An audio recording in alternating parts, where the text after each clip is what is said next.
السلام عليكم. خير ما نبدأ به الكلام هو الصلاة والسلام على خير الأنام. الأغلبية منا منين تيدخلوا من الزنقة فهاد الصاد أول حاجة كنديروها تنهزو قرعة الماء بارد وكنكبوها في الكرش ديالنا في دقة وحدة على الريق وعلى نفس وحدة. كنحسو بالراحة أكيد، ولكن واش في خبارك باللي هاد الحركة البسيطة اللي كنديروها كاملين تقدر تخرج على الصحة ديالنا؟ العجيب في الأمر هو أن النبي صلى الله عليه وسلم حذرنا من هذا الشيء قبل 1400 عام، وقال لنا لا تشربوا واحدا كشرب البعير ولكن اشربوا مثنى وثلاث، ونهانا عن الشرب وحنا واقفين.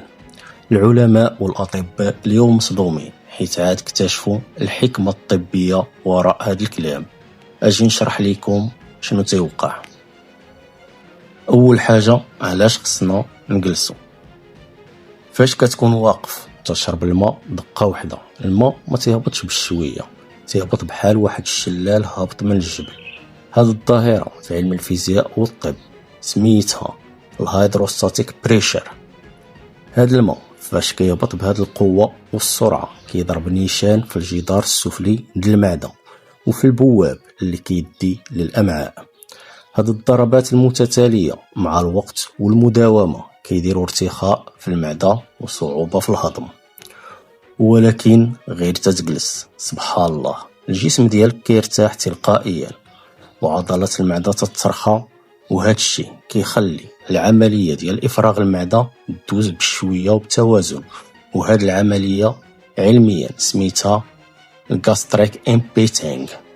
هاد الماء كياخد وقته باش يدفى ويقاد حرارته مع الجسم، وهذا الشيء كيحميك من داك الاحساس ديال الثقل والنفخه مور ما تتشرب. ولاحظوا بانكم باش تشربوا بزاف تتقولوا والله الا تنفخت راني مقوفل دابا.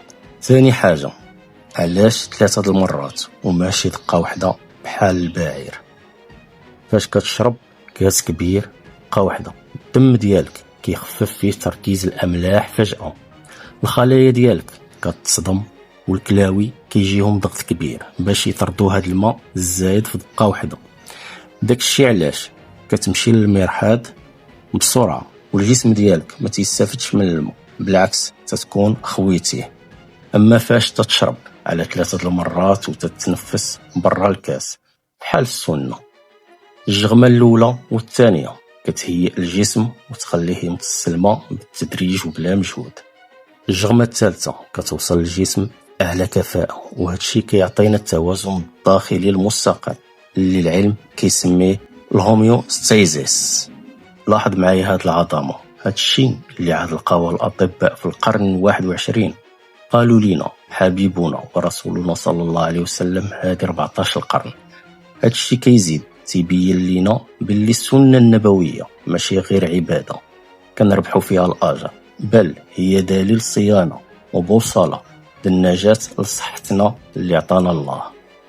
المرة الجاية فاش يشدك العطش تفكر الوصية النبي صلى الله عليه وسلم، ارتاح جلس سمي الله وشرب على 3 وصحتك راه في امان. يلا نشوفكم في فيديو جديد.